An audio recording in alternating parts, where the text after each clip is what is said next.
Pengertian: jatuhnya Konstantinopel ke tangan Turki Utsmani membuat bangsa Eropa kehilangan akses ke komoditas rempah-rempah yang sangat berharga di Eropa. Bangsa Eropa kemudian mengalihkan perhatian ke Indonesia karena negara ini dikenal sebagai penghasil rempah-rempah terbaik dan melimpah. Dengan masyarakat Indonesia yang ramah menyambut kedatangan mereka, banyak armada bangsa Eropa menepi di Indonesia. Peristiwa ini erat kaitannya dengan kolonialisme dan imperialisme, di mana negara-negara penjajah ingin menguasai dan memperluas wilayah kekuasaan untuk merebut sumber daya alam dan strategis di negara lain. Secara singkat, pengertian proses kedatangan kolonialisme dan imperialisme di Indonesia adalah upaya negara kuat Eropa untuk mendirikan permukiman atau koloni dan menjalankan sistem pemerintahan imperium di Indonesia demi menguras sumber daya alam dan memperoleh keuntungan sebesar-besarnya di Indonesia. Latar belakang kolonialisme dan imperialisme bangsa Eropa di Nusantara, Indonesia, dipicu oleh jatuhnya Konstantinopel ke tangan Turki Utsmani pada tahun 1453 yang membatasi akses ke rempah-rempah di Laut Tengah dan meningkatkan harga rempah di Eropa. Revolusi industri memungkinkan bangsa Eropa menjelajah samudra dengan kapal laut canggih untuk mencari sumber daya di negara lain. Indonesia menjadi target karena akan kaya rempah-rempah yang laris di Eropa. Bangsa Eropa berambisi menguasai wilayah ini untuk keuntungan ekonomi dan kejayaan politik. Kolonialisme dan imperialisme ini muncul setelah revolusi industri dengan tujuan mengembangkan perekonomian bangsa Eropa, dan mereka menyebut Nusantara sebagai Hindia. Dengan adanya sumber daya rempah-rempah seperti pala, cengkeh, lada, dan lain-lain di Indonesia, bangsa Eropa semakin terdorong untuk melakukan kolonialisme dan imperialisme di wilayah ini. Selain itu, misi ini juga terkait dengan semangat perang salib dan upaya bangsa Eropa untuk menyebar ke seluruh dunia. Kejatuhan Konstantinopel membuat bangsa Eropa mencari jalur alternatif untuk mendapatkan rempah-rempah. Portugis. Pada tahun 1511, Portugis di bawah kepemimpinan Alfonso berhasil menguasai Malaka setelah ditaklukkan Portugis. Pusat-pusat perdagangan baru bermunculan seperti Aceh dan Banten. Pada tahun 1512, Alfonso mengirim ekspedisi ke Maluku, Kepulauan Aru, Banda, dan Ambon. Pada tahun 1522 di bawah pimpinan Antonio de Brito mendirikan benteng Saint John di Maluku. Spanyol. Setelah Magalhães terbunuh di Filipina, pelayaran Spanyol dilanjutkan oleh Del Cano. Del Cano tiba di Maluku pada tahun 1521.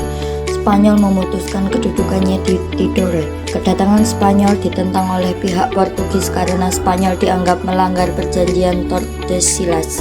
Karena menurut Portugis, Maluku berada di garis timur Tordesillas yang menjadi wilayah Portugis. Belanda. Ekspedisi Belanda dipimpin oleh Cornelis de Houtman. Ketika tiba di Banten, ia dan krunya disambut baik oleh Sultan Abdul Mufakir Mahmud Abdul Qadir. Tapi Belanda berniat untuk memonopoli pasar di sana, hingga akhirnya mereka diusir. Belanda kembali lagi di tahun 1598 dengan tujuan berdagang, tapi mereka menyebar dari Banten hingga ke Maluku. Inggris. Pada tahun 1580 terjadi permusuhan antara Portugis Spanyol dengan Belanda Inggris.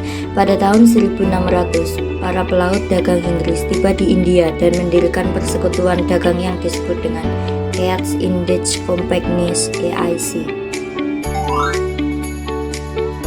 Dampak proses kedatangan kolonialisme dan imperialisme di Indonesia. Yang pertama di bidang politik. Kedatangan bangsa barat, khususnya Belanda, membawa perubahan signifikan dalam sistem politik pemerintahan di Indonesia. Mereka membagi wilayah administratif, mengenalkan sistem prefek, bupati, patih, wedana dan camat, serta mengubah struktur kekuasaan dengan penguasaan Belanda atas pemerintahan lokal. Perubahan ini berlangsung dalam beberapa tahap, dari masa Gubernur Jenderal Daendels hingga Jenderal Raffles, dan terus berkembang hingga masa kolonial Belanda dengan penyatuan kekuasaan pada tahun 1905 yang disebut Pax Neerlandisa. Kedua, di bidang ekonomi, Belanda melakukan perubahan pada sistem ekonomi tradisional di Indonesia dengan mengalihkan kepemilikan tanah dari raja ke pemerintah, menerapkan sistem pajak, dan menentukan harga penjualan hasil bumi petani. Mereka juga membangun pusat-pusat pelabuhan, mengembangkan perkebunan, dan menciptakan jalur kereta api untuk mempermudah pengangkutan hasil tanam. Dengan adanya sarana-prasarana tersebut, perekonomian Belanda di Indonesia berkembang dengan cepat dan penghasilan pemerintahan meningkat. Meskipun demikian, perubahan sistem ini juga membawa manfaat bagi bangsa Indonesia, seperti pengembangan kereta api, jalan-jalan besar, pelabuhan, sistem bank, dan sistem keuangan yang masih digunakan hingga kini. Ketiga, di bidang sosial budaya, kedatangan bangsa Eropa ke Indonesia membawa pengaruh signifikan pada bidang kebudayaan, seperti arsitektur, cara berpakaian, dan musik. Namun, pengaruh ini tidak diterima secara langsung oleh masyarakat, melainkan disesuaikan dengan kultur lokal sehingga memunculkan kebudayaan baru. Dalam sosial masyarakat pribumi, bangsa Barat memandang diri mereka sebagai golongan tertinggi, diikuti oleh orang-orang Timur asing dan pribumi sebagai golongan terendah.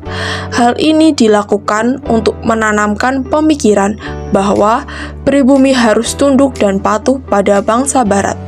Meskipun demikian, bangsa Barat juga membawa agama Kristen ke Indonesia dan menambah keberagaman agama. Gaya hidup masyarakat pribumi, terutama golongan atas, juga bergeser dengan pengaruh gaya Barat seperti gaya berpakaian.